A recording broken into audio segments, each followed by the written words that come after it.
Olá, meus irmãos e amigos, que bom voltarmos para este segundo culto deste domingo, 19 de abril de 2020.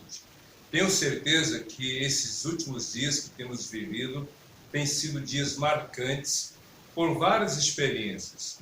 Eu creio que essa geração terá muito o que contar para a geração seguinte. Se nós, dessa geração, não vivemos o que os nossos avós contam ou contavam com muito orgulho suas experiências, suas histórias de vida, eu creio que as gerações futuras poderão ouvir de nós aquilo que temos vivenciado nesses últimos dias. Essa pandemia que tem acometido várias nações, essa quarentena e os seus efeitos têm mobilizado, têm realmente proporcionado algumas experiências marcantes. Algumas difíceis, sim, mas eu creio que a maioria delas está resultando em crescimento, em maturidade, em valorização daquilo que é importante para a vida. Na verdade, a própria vida tem sido hoje o bem maior que a maioria das pessoas tem reconhecido. Os carros estão nas garagens, as contas estão fechadas nos bancos, os supermercados estão tendo que rever seus estoques, seus valores, não só monetários, mas éticos. Nunca o profissional da saúde tem sido valorizado, desde aquele que trabalha na limpeza, nunca o profissional da limpeza nos hospitais, nos consultórios, nos laboratórios, esse profissional que muitas vezes não é bem reconhecido, valorizado, hoje se tornou o nosso herói. Os enfermeiros exaustos, cansados, sobrecarregados, os médicos, os profissionais auxiliares das unidades de terapias intensivas. Então, nós temos visto hoje como aquelas profissões que faziam parte da rotina, mas nem sempre tinham sua visibilidade, agora estão sendo valorizados. Os cientistas e os professores, como os pais hoje estão vendo o valor da escola e, sobretudo, o valor do professor, da professora. Então, eu creio que nós vamos sair, se Deus quiser, iremos sair dessa quarentena com muitas experiências. Mas aqui estamos para louvar e adorar o nosso Deus. Esse é um culto para você, para mim, para todos nós. E como culto, nós temos que nos voltar para Deus. Temos que clamar ao Senhor para que Ele receba esta adoração, este louvor que a Ele vamos oferecer. Por isso, antes de qualquer outra coisa, eu quero orar com você.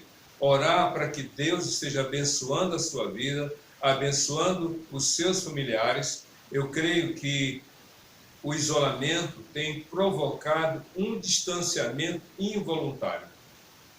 O isolamento, o distanciamento social tem feito tem criado um abismo entre aqueles que estão geograficamente distantes, no sentido que não pode haver o deslocamento, não pode haver a visita, não pode haver a aproximação. Agora se imagina, homens e mulheres de 80 anos de idade comemorando seus aniversários sozinhos ou com um parabéns virtual, já que os filhos e nem os netos podem estar próximos.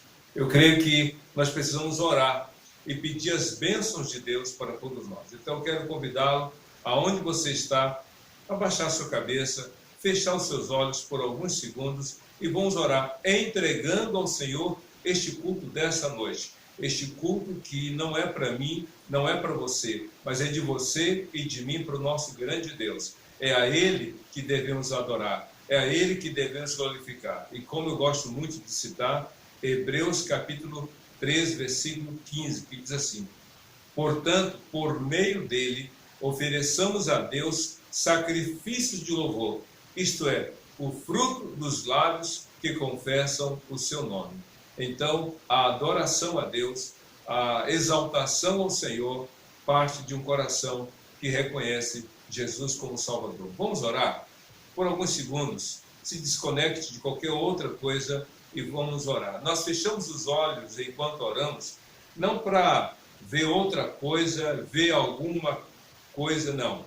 A gente fecha os olhos tão somente para não haver qualquer situação que possa nos tirar o foco desse objetivo de nos voltarmos para Deus de modo efetivo. Nós oramos assim. Claro que quando a gente está dirigindo ou atuando, fazendo alguma coisa que exija maior atenção, nós não temos que fechar os olhos, seria imprudência. Mas, nesse momento, eu creio que você pode fechar seus olhos. Vamos orar. Senhor Deus, nosso Pai, nós te louvamos por esse dia, por essa oportunidade, por essa bênção que é a gente poder parar por alguns momentos e orar ao Senhor. Entregamos em tuas mãos este culto para que tudo quanto nele vier ainda acontecer seja para a glória do Senhor. Oramos, ó Deus, para que em cada lar que se reúne nesse momento em adoração ao Senhor, a tua palavra chegue sem impedimento algum. É o que nós pedimos e já te agradecemos em nome de Jesus. Amém. Eu tenho certeza que não só você, não somente eu, mas eu creio que várias pessoas, e mais do que isso, várias igrejas, nesse horário, ou um pouquinho depois, ou um pouquinho antes, têm se reunido nos lares para adorar ao Senhor.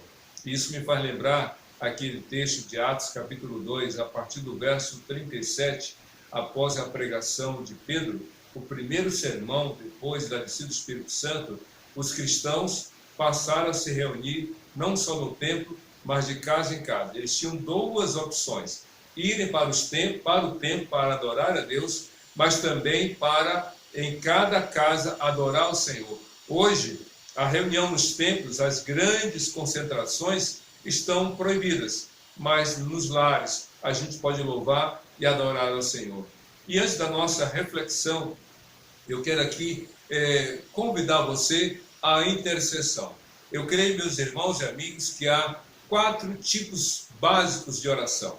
A oração de louvor, de exaltação ao Senhor, como vários salmos apresentam, como o Salmo 146, que fala: cantarei ao Senhor por toda a minha vida, cantarei louvores a meu Deus enquanto viver. Então, a oração de louvor, de gratidão, ou melhor, a oração de exaltação ao Senhor.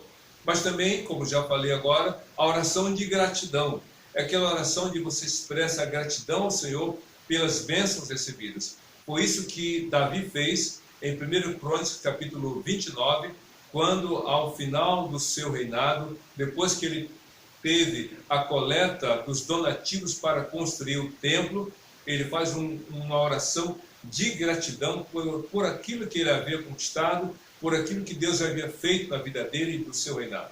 Mas um outro tipo de oração é aquela oração onde a gente pede pela nossa vida, pelos problemas que estamos enfrentando. Essa é a chamada oração de petição, quando você pede por si, onde você pede pelas suas dificuldades, quando você clama a Deus por uma ação dele na sua vida. E a Bíblia está cheia de exemplos, como o Salmo 46, onde o salmista fala que Deus é refúgio e fortaleza, socorro bem presente na angústia. Ou no Salmo 55, quando diz 57, tenha compaixão de mim, ó Deus, tenha compaixão de mim, às sombras das tuas asas me refugiarei, até que passem as calamidades. Então, oração de petição. Mas a oração que também nós aqui aprendemos da palavra é a oração de intercessão. Quando você sai do lugar de autor do pedido para si e você se coloca como intercessor pelo outro, você vai orar pela outra pessoa. Pode ser que essa outra pessoa esteja perto ou longe de você. Pode ser um familiar ou um amigo. Mas vamos orar agora. Vamos orar por aqueles que estão nas filas do atendimento em função da Covid-19.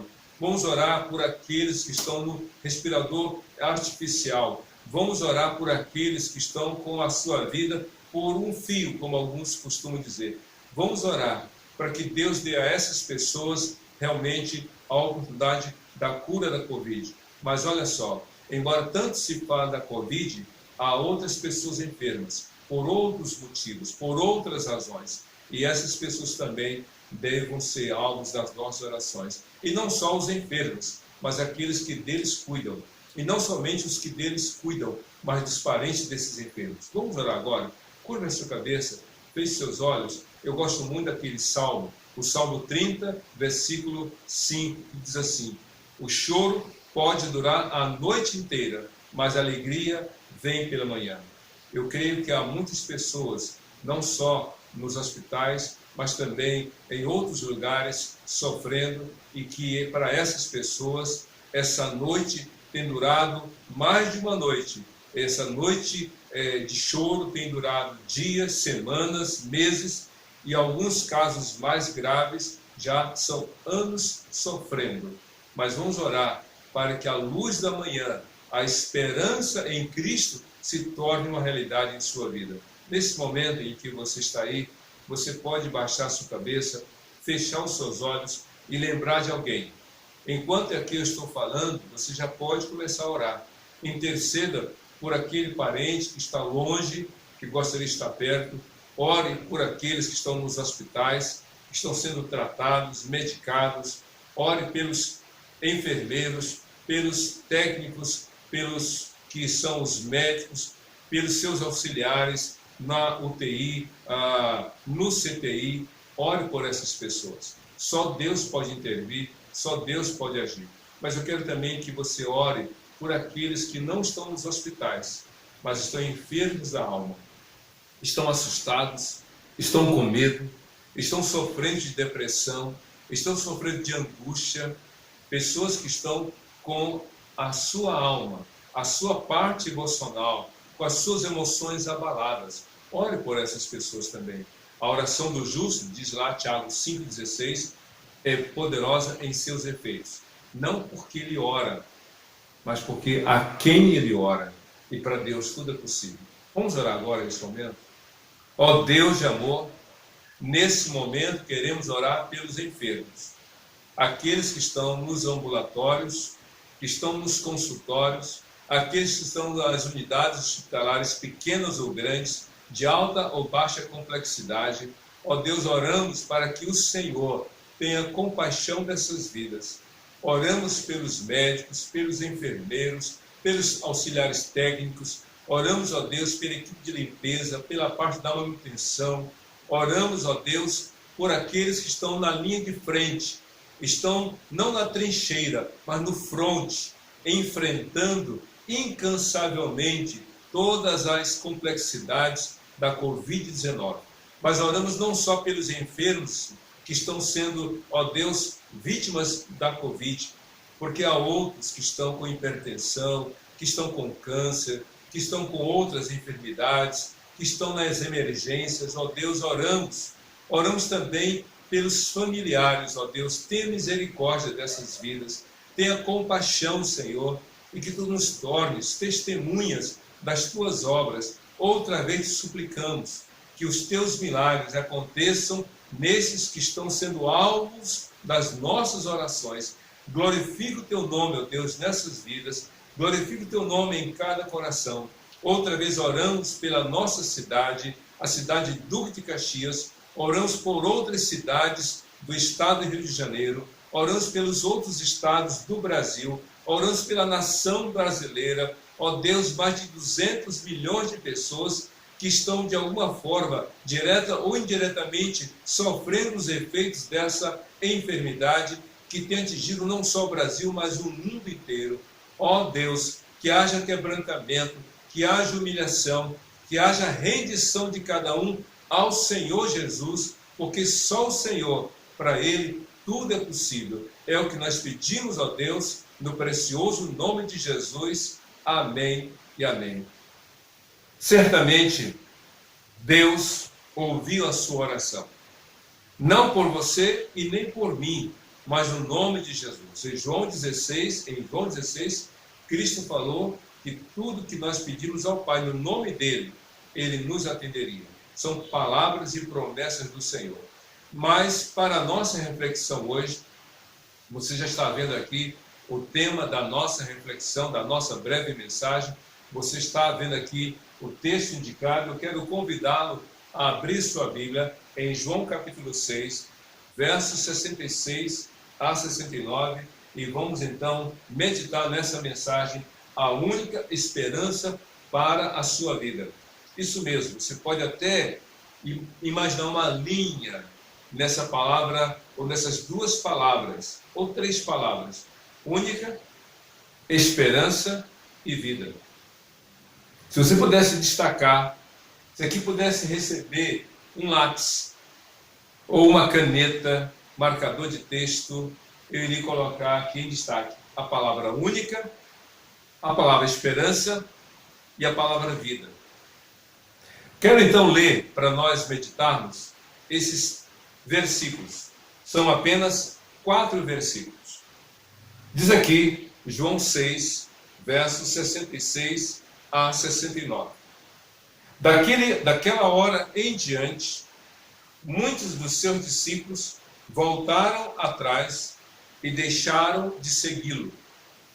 Jesus perguntou aos 12: vocês também não querem ir?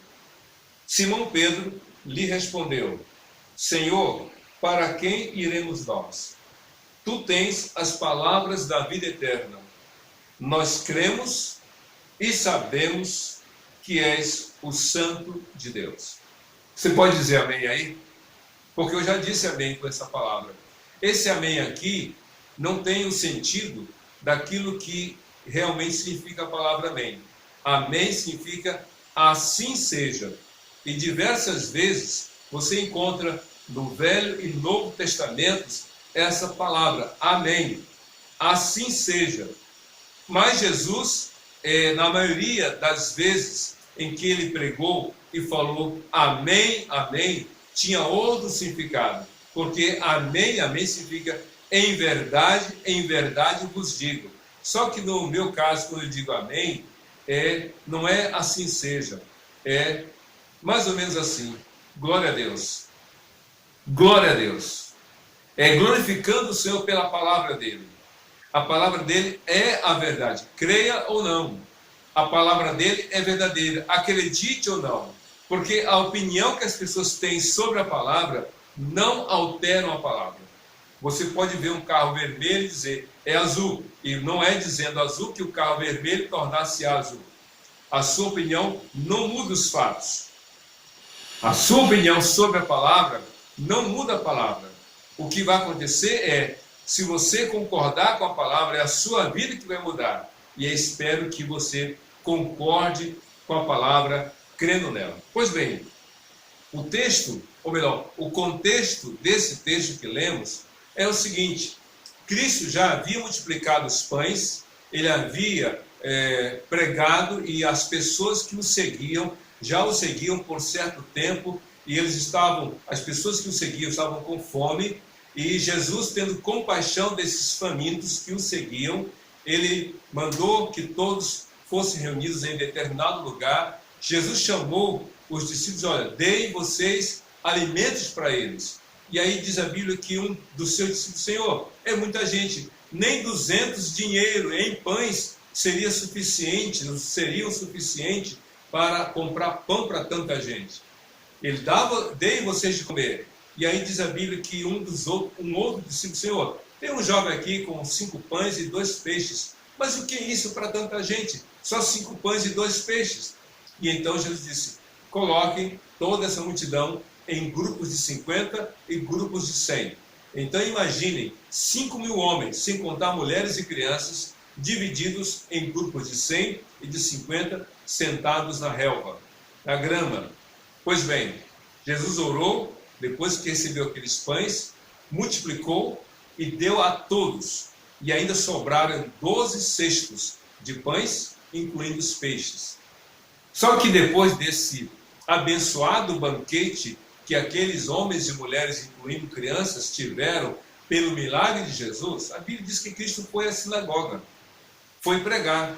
E se você ler todo o texto, após ele ter feito o milagre, aquela multidão, ou a maioria daqueles que tinham comido do pão, foram até Jesus, foram até ele. E Jesus, ciente de tudo, porque ele é Deus, percebeu que aqueles foram ouvi-lo, foram atrás dele, não porque reconheceram quem ele era, quem ele é, mas simplesmente porque estavam interessados no pão material, no pão que mata a fome. Então Jesus os censurou.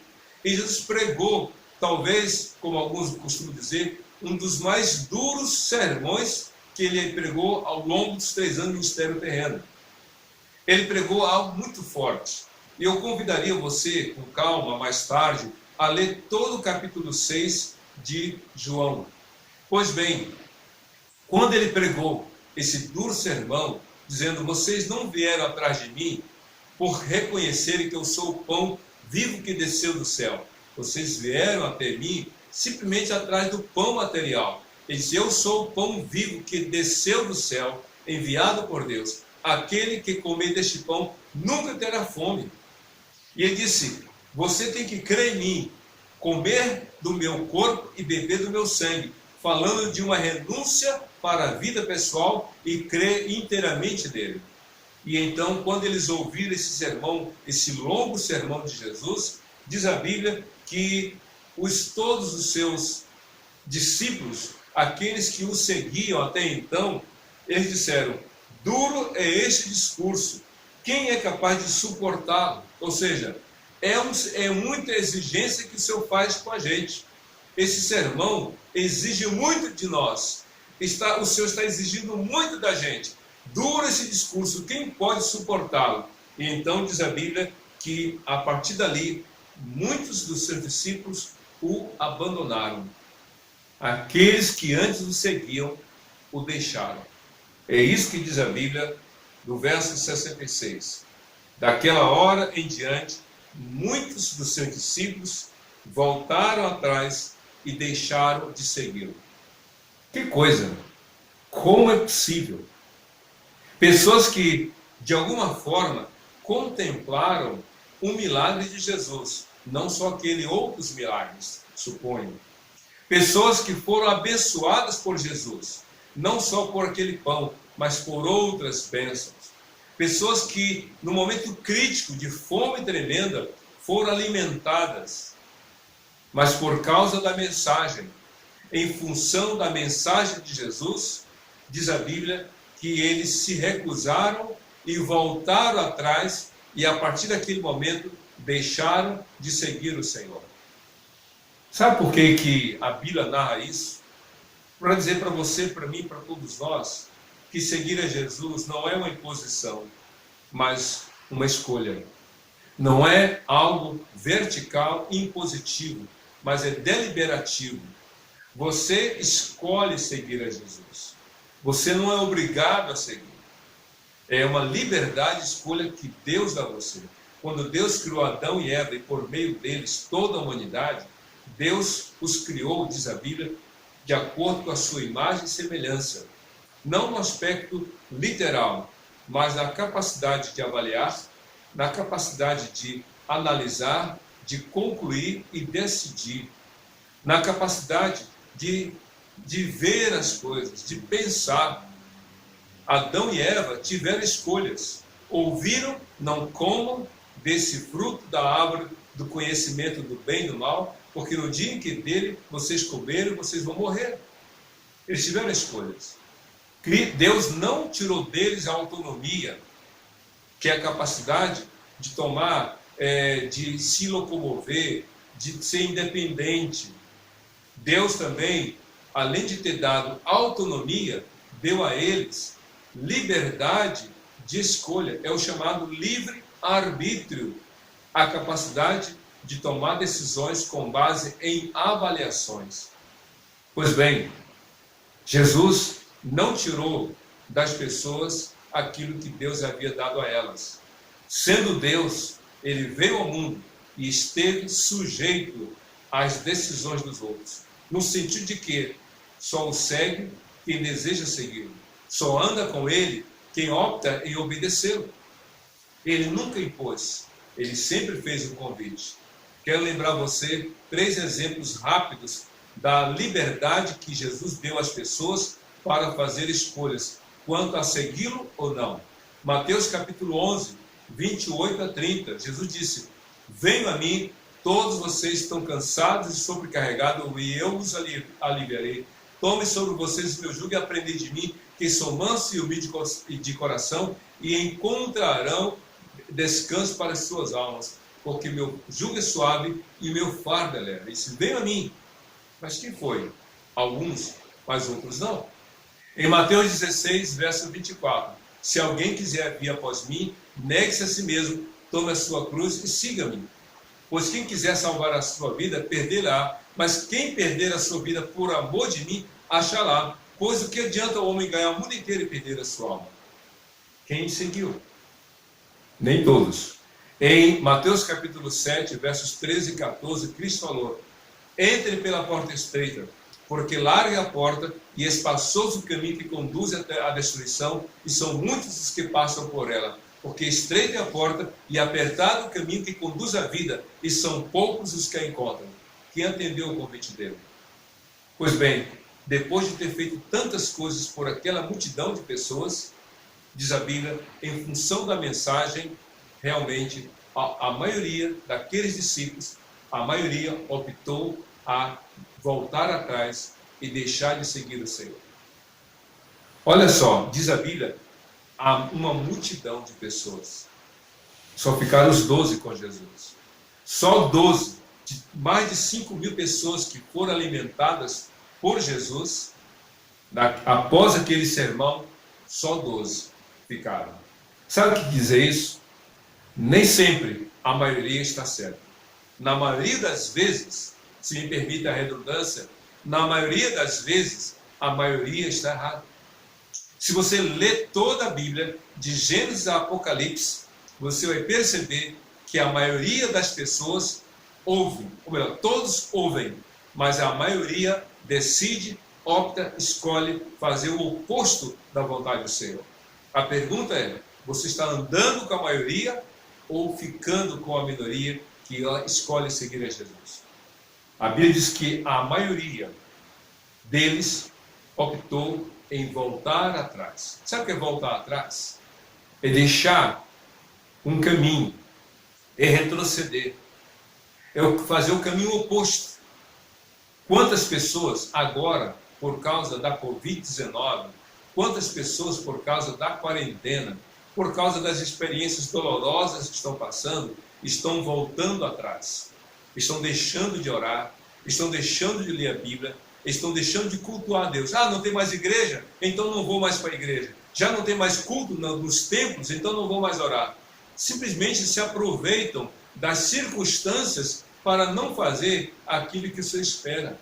E aqueles homens deram como desculpas para não seguir mais ao Senhor o sermão, o grau de exigência elevado que Jesus ali propôs a eles.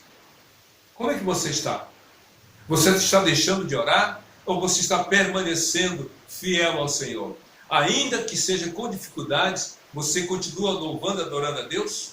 A Bíblia diz que Daniel, Misael, Ananias e Azarias, os 4 jovens que saíram, foram deportados de Jerusalém para a Babilônia, apesar de estarem num país estranho, de língua estranha, de cultura estranha e de religião estranha, eles permaneceram fiéis ao Senhor. Foram tirados da sua casa, da sua vida tranquila, para um momento de cativeiro. Imaginamos o cativeiro associado à quarentena. E naquele momento de sofrimento, eles permaneceram fiéis. Meu querido, eu sei que está difícil, está complicado, o alimento está rareando, o recurso está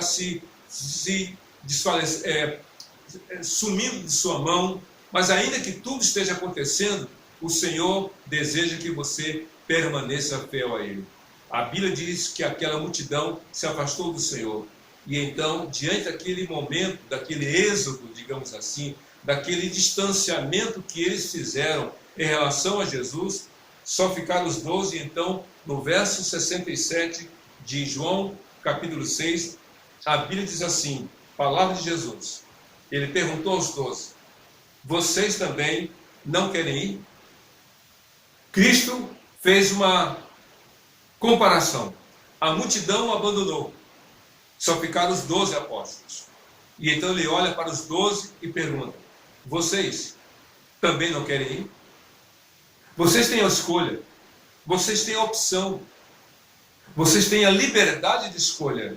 Vocês querem ir com os 12? Ou melhor, com a multidão? Vocês não querem ir? Que coisa maravilhosa é o amor de Jesus. É um amor que não impõe, mas que dá liberdade de escolha.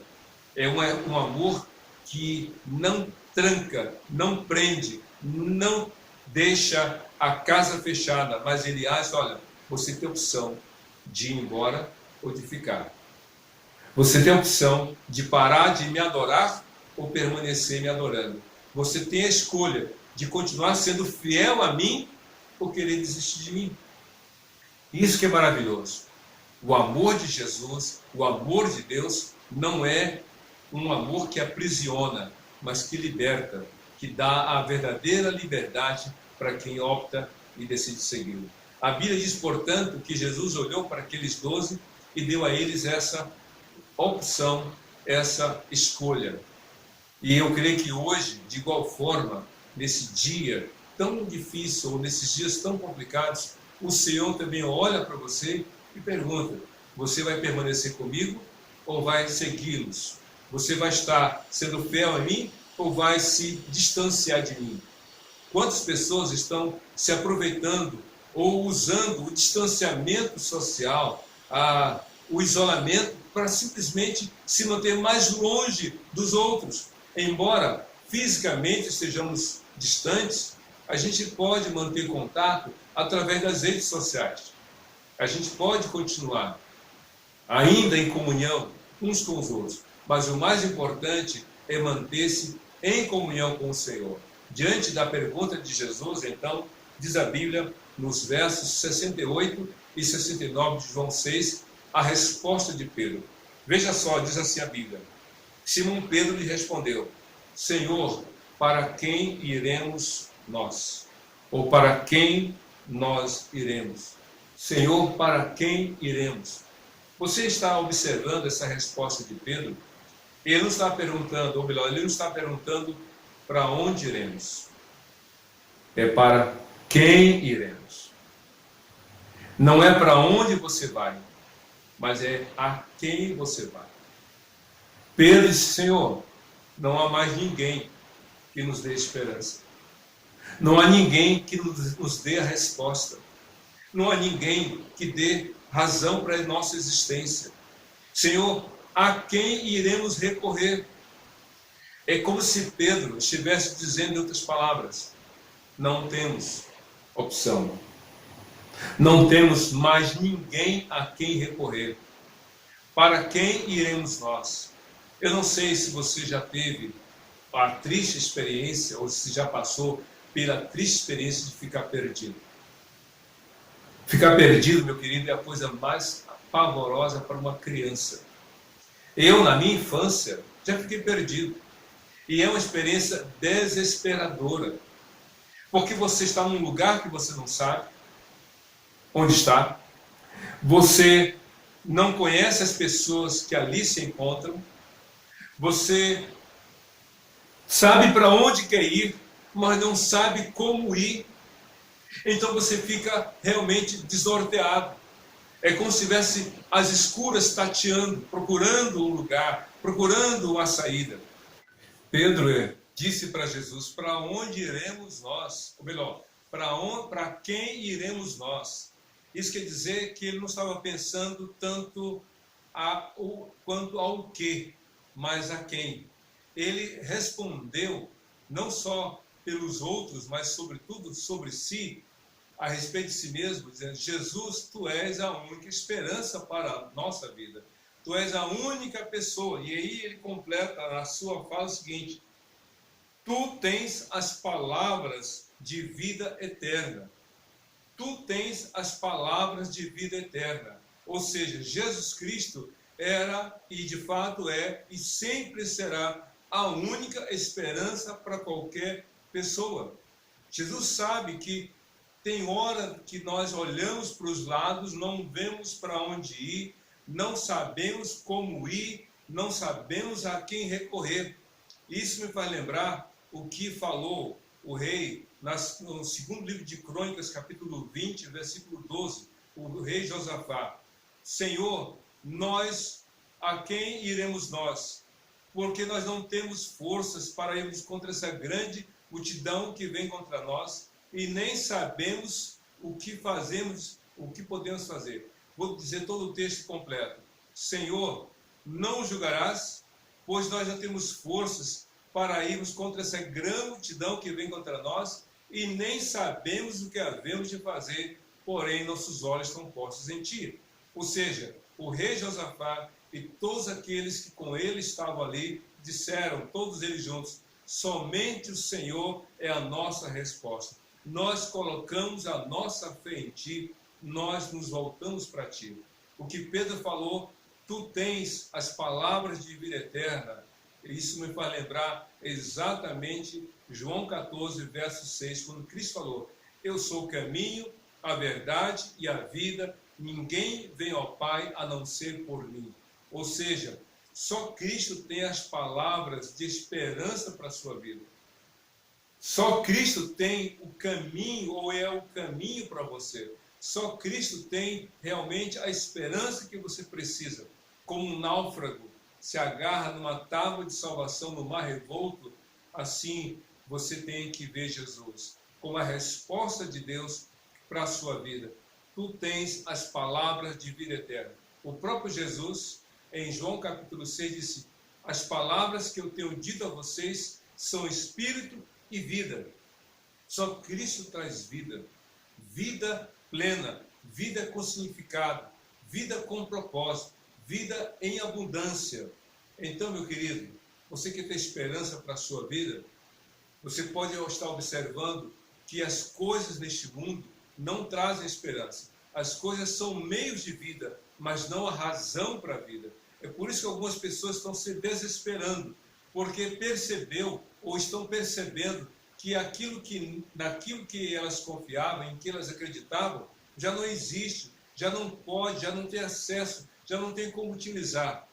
Mas a vida é maior e a esperança em Cristo é maior do que tudo neste mundo. É interessante que no final de João capítulo 6, no verso 69, no final desse contexto, Pedro completa a sua fala dizendo o seguinte, nós cremos e sabemos que és o Santo de Deus. Nós cremos e sabemos que és o Santo de Deus. A esperança para a sua vida está em Jesus. E em Jesus que você vai encontrar a resposta de Deus. Para tanto, você precisa abrir a sua boca e fazer uma confissão de fé. Pedro disse, nós cremos e sabemos que tu és o Santo de Deus.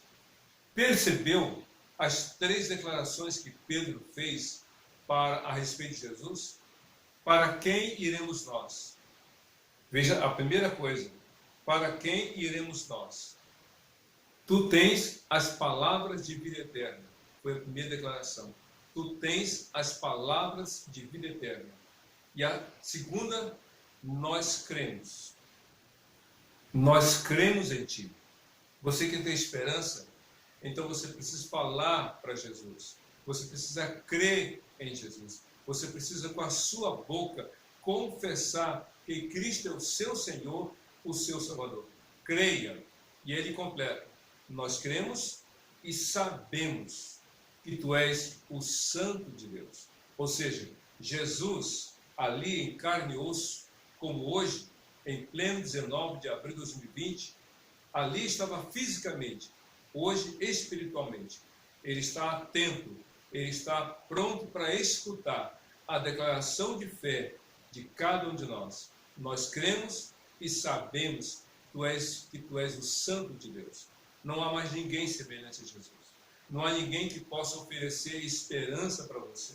Não há ninguém que possa dar sentido à sua existência, à sua vida. Eu não sei se você já teve a experiência de entrar num carro e perceber que o motorista, ou você mesmo, saiu da rota, saiu do curso, saiu daquele caminho proposto quando você ligou o GPS. E então, quando você saiu do caminho proposto, você ouve a voz, recalculando a rota. Você pegou o caminho errado, diz lá, em outras palavras, aquela voz sintetizada do GPS. Agora é preciso fazer um novo cálculo. É preciso recalcular para colocar você na direção certa. O pecado nos distanciou de Deus. O pecado enfraqueceu a nossa vida. O pecado distorceu a nossa existência. Mas agora nós temos a oportunidade, a escolha de dizer: Jesus, corrija o meu caminho. Jesus, eu quero recalcular o meu modo de viver. Eu quero refazer as minhas escolhas e decisões. Eu quero que tu sejas o único, ou na verdade eu quero reconhecer que tu és o único que pode trazer esperança para a minha vida. Eu quero orar com você nesse momento. Eu quero orar por você. Aquela multidão alimentada e assistida por Cristo na multiplicação dos pães o abandonou. Mas os 12 ali permaneceram. E diante da opção que tiveram de sair ou ficar, optaram em ficar e disseram, através da voz de Pedro: Senhor, a quem iremos nós? Nós sabemos que tu tens as palavras de vida eterna. E cremos e estamos cientes que tu és o Santo de Deus. Quem tem esperança, corra para Jesus. Abra o seu coração para Jesus. Ele é o único que pode dar a resposta para os anseios do seu coração. Eu quero orar por você agora nesse momento. E você, aonde você está, você pode abaixar sua cabeça, fechar os seus olhos e falar para Jesus. Se você ainda não fez essa decisão de entregar a vida a Jesus, você pode orar agora com essas palavras que eu irei pronunciar e fazer delas as suas palavras e fazer desta oração a sua oração de entrega a vida a Jesus. Feche os seus olhos, curva a sua cabeça e em silêncio diga para Deus: Senhor Deus, nesse momento eu não tenho a quem mais a quem recorrer, eu não tenho mais a quem buscar, eu só tenho a Ti, e Tu és a única esperança para a minha vida. Eu reconheço que Tu tens as palavras de vida eterna. Eu creio e eu sei que Tu és o Santo de Deus, ó Senhor Jesus. Eu abro o meu coração e Te recebo como meu Senhor e Salvador e declaro a minha fé no Senhor. Eu oro nesse momento no Teu nome, Jesus. Amém e amém. Meu querido, a sua vida agora tem uma nova direção por Jesus. Que você ande com Jesus, que você siga Jesus e deseja você não só um dia, mas uma vida inteira sob os cuidados do Senhor. Deus te abençoe a toda a sua casa, confiando em Jesus, Senhor e Salvador de todo aquele que nele crê, hoje e para todo sempre. Amém e amém.